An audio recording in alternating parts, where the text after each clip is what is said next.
So we have read the first part of this lesson, in which we have read the meaning of constitution, right, and the principles of constitution. हमने first part read किया इस lesson का, जिसमें हमने constitution के meaning and principles, democracy, socialism and secularism, ठीक, ये 3 principles हैं जिन पर हमारा कॉन्स्टिट्यूशन बेस्ड है. ये हमने काफ़ी डिटेल में रीड किया था. Now we are going to read about the new topic of this lesson, that is fundamental rights. So open your book, page number 106. Fundamental rights. The fundamental rights are basic human rights. Fundamental rights क्या है? ये basic human rights हैं. मतलब basic human rights क्यों? क्योंकि ये ऐसे कुछ rights हैं जो सभी humans को, यानी इंसानों को मिलने चाहिए, इसीलिए ये basic human rights है, ये सभी को मिलते हैं, ठीक. They have been guaranteed in the constitution. और इनकी गारंटी कौन देता है? कॉन्स्टिट्यूशन. हमारे कॉन्स्टिट्यूशन में फंडामेंटल राइट्स भी मेंशन है कि जो लोग हैं उनको ये बेसिक ह्यूमन राइट्स है जो मिलने ही चाहिए, और उसको कौन देता है, कौन गारंटी देता है इसकी? Constitution. Every citizen has the right to enjoy these fundamental rights. हर एक सिटीजन को ये पूरा राइट है कि वो अपने फंडामेंटल राइट्स को एन्जॉय करे, ठीक. उससे कोई एक फंडामेंटल राइट भी छीना नहीं जा सकता, ठीक है. There are total 6 fundamental rights, and कोई भी पर्सन, कोई भी गवर्नमेंट, कोई भी लॉ, कोई भी आपसे आपके ये 6 फंडामेंटल राइट्स को छीन नहीं सकता. कुछ एक्सेप्शंस हैं, वो आप जब और बड़ी क्लास में जाएंगे तब आपको पढ़ने को मिलेगा, लेकिन मैं आपको थोड़ा सा बता देती हूँ. इमरजेंसी एक ऐसा टाइम होता है कंट्री में जिस टाइम पे हमारे फंडामेंटल राइट्स हमसे वापस लिए जा सकते हैं. मतलब उस टाइम सिर्फ एक वो टाइम होता है जब हमारे राइट्स हमारे पास नहीं रहते, बट उसमें भी सारे राइट्स नहीं, उसमें भी हमारे कुछ राइट्स होते हैं जो हमारे पास नहीं रहते इमरजेंसी के टाइम पे, और वो जल्दी नहीं आती, इमरजेंसी जो है वो नहीं लगती, ठीक. तो फंडामेंटल राइट्स ऐसे राइट्स हैं, ऐसे बेसिक ह्यूमन राइट्स हैं जो सभी को मिलने चाहिए, उसकी गारंटी हमारा कॉन्स्टिट्यूशन देता है. And okay, so nobody can deny these rights to the people. कोई भी इन राइट्स के लिए मना नहीं कर सकता, ठीक है. ये जो लोगों के पास 6 फंडामेंटल राइट्स हैं, इनके लिए कोई भी पर्सन मना नहीं कर सकता. A citizen can go to court if he or she is denied these rights. अगर आपके फंडामेंटल राइट्स आपसे छीने जाते हैं या आपसे मना किए जाते हैं कि आपको ये राइट नहीं है, तो आप इसके लिए कोर्ट भी जा सकते हैं अगर आपके राइट्स आपसे डिनाई किए जाए तो. India is a democratic country and its fundamental rights are as follow. हमारी कंट्री कैसी है? डेमोक्रेटिक कंट्री है. हमने अभी रीड किया डेमोक्रेसी क्या होती है, राइट. तो हमारी कंट्री डेमोक्रेटिक कंट्री है. इसमें कुछ फंडामेंटल राइट्स है जो हमें दिए हुए हैं, जिसकी गारंटी हमें कॉन्स्टिट्यूशन देता है. First is right to freedom. मतलब this right allows us to travel anywhere in the country, speak language of our choice, follow the profession of our choice. Right to freedom हमें ये right देता है, ये हमें allow करता है कि हम कंट्री में कहीं भी ट्रैवल कर सकें, ठीक है. कोई हमें कंट्री के किसी भी पार्ट में, किसी भी स्टेट में ट्रैवल करने से नहीं रोक सकता. हम अपनी खुद की लैंग्वेज बोलें, हमारी लैंग्वेज बोलने के लिए हमें कोई मना नहीं कर सकता. अगर आप उर्दू बोलना चाहते हैं तो आपको कोई उर्दू बोलने से मना नहीं कर सकता, क्योंकि ये आपका फंडामेंटल राइट है. You have right that you can speak Urdu, right.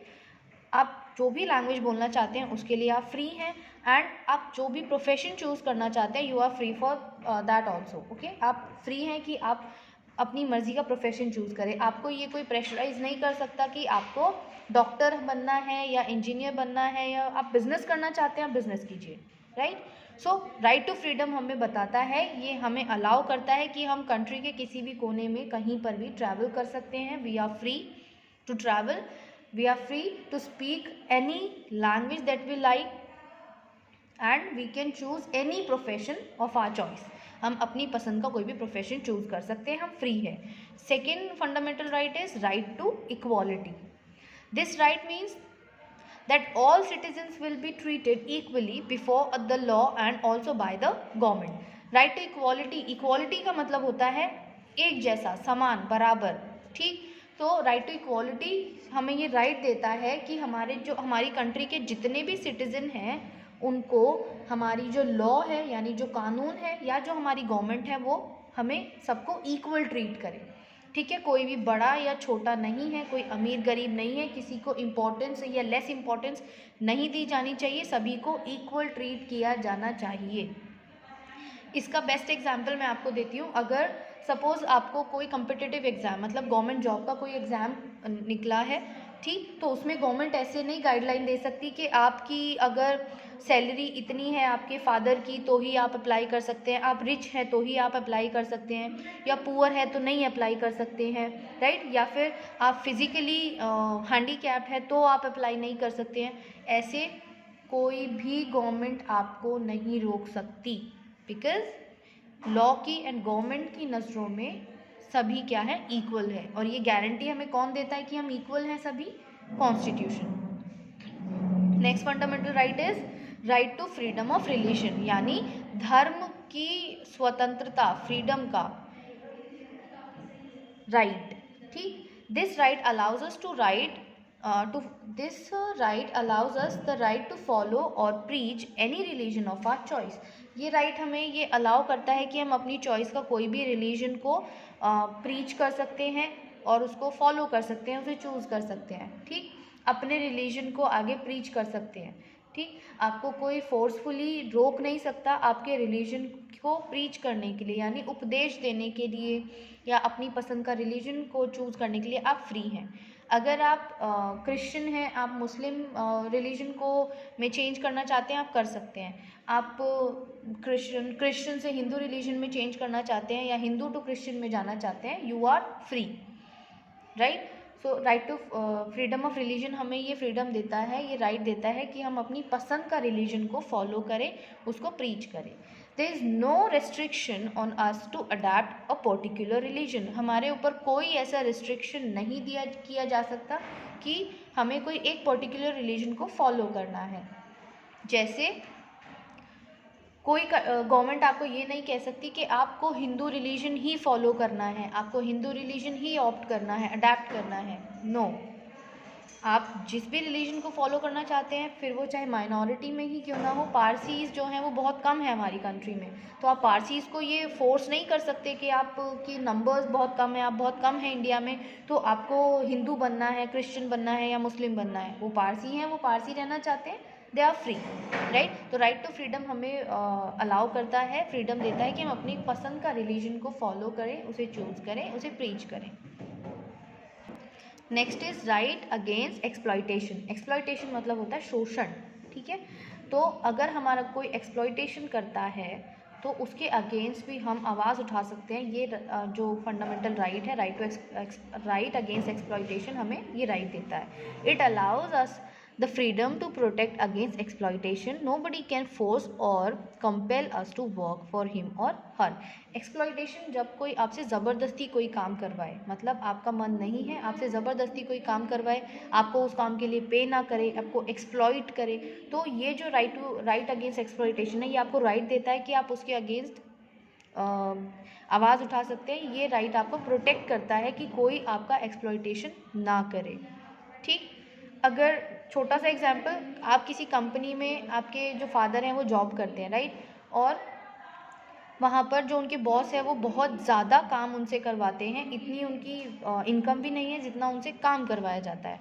तो आपके फादर अगर वो जॉब छोड़ना चाहते हैं तो वो फ्री हैं, आप उनके बॉस उनको फोर्स नहीं कर सकते कि आपको इसी कंपनी में काम करना है। अगर वो फोर्स करते हैं तो मतलब वो एक्सप्लॉइट कर रहे हैं उनको, ठीक। तो राइट अगेंस्ट एक्सप्लॉइटेशन की वजह से वो उस जॉब को छोड़ सकते हैं और इसके लिए उनको कंपेल नहीं किया जा सकता, उनको रोका नहीं जा सकता, ठीक। Now fifth right is right to constitutional remedies. It allows us to go to court of law if someone denies us our fundamental rights. अभी तक हमने जो 4 फंडामेंटल राइट्स रीड किए, अगर इनमें से एक भी राइट को कोई डिनाई करता है, जैसे कोई हमें एक्सप्लॉइट करता है, या कोई हमें इक्वली ट्रीट नहीं करता है, या हमें कोई फोर्सफुली किसी रिलीजन को फॉलो करने के लिए बोलता है, राइट, या हमें कोई किसी कहीं ट्रैवल करने के लिए रोकता है, जो भी हमारे फंडामेंटल राइट्स थे उनको डिनाई करता है। तो हम राइट टू कॉन्स्टिट्यूशनल रेमेडीज़ की हेल्प से, लॉ की हेल्प से, कोर्ट ऑफ लॉ जा कर के इन फंडामेंटल राइट्स को बचा सकते हैं, इनके अगेंस्ट, इनके लिए आवाज़ उठा सकते हैं। ठीक, cultural and educational rights, it allows us to protect our culture and follow our own educational rights. ये जो राइट है ये हमें राइट देता है, अलाउ करता है कि हम अपने जो हमारा जो कल्चर है उसको बचाएं, उसको फॉलो करें, और हमारी जो एजुकेशन है वो भी हमारा राइट है। एजुकेशनल राइट क्या है कि हम एजुकेशन लें, ये भी हमारा राइट है। फिर वो आपकी अपनी कल्चरल एजुकेशन हो सकती है, ठीक है, एकेडमिक तो आप लेते ही हैं। ठीक, इसमें आप एग्जाम्पल ले सकते हैं कल्चरल एंड एजुकेशनल राइट्स में। जैसे आप देखिए, जो मुस्लिम रिलीजन है या इस्लाम जो है उसमें क्या है, आपको आपके जो कल्चर है उसको आप फॉलो कर सकते हैं, आप फ्री हैं। ठीक है, जो कुरान की स्टडी करवाई जाती है मदरसाज में, राइट, उसके लिए आपको पूरा राइट है कि आप मदरसाज में जाके अपनी कल्चर को बचाएं, उसको प्रोटेक्ट करें और आगे बढ़ाएं। तो इसके लिए कुरान की स्टडी के लिए आप मदरसाज ज्वाइन करें, इसके लिए आपको कोई नहीं रोक सकता। आप वो एजुकेशन को सीखें, उसके लिए आपको कोई नहीं रोक सकता। ऐसे ही अगर कोई और रिलीजन है, जैसे कोई पारसी रिलीजन है, तो पारसीज बहुत कम है हमारी कंट्री में, तो उनका अपना अलग कल्चर है, तो वो चाहे तो अपने कल्चर को बचा सकते हैं, प्रोटेक्ट कर सकते हैं, उसको फॉलो कर सकते हैं, कोई उनको फॉलो करने से अपने कल्चर को नहीं रोक सकता है, और आगे एजुकेट कर सकते हैं। ठीक, जैसे नॉर्थ ईस्ट का एक और एग्जांपल आपको देती हूँ। नॉर्थ ईस्ट में कुछ अलग तरह की ड्रेस कैरी की जाती है, ठीक है, उनकी जो कल्चरल ड्रेसेस होती है, कल्चरल डांस होते हैं, तो अपनी कल्चरल ड्रेसेस डांसेस को प्रोटेक्ट कर सकते हैं, कोई उन्हें उस चीज़ के लिए मना नहीं कर सकता। ठीक, तो कल्चरल एंड एजुकेशनल राइट्स हमें हमारे कल्चर को प्रोटेक्ट एंड फॉलो करने की परमिशन देते हैं। क्लियर?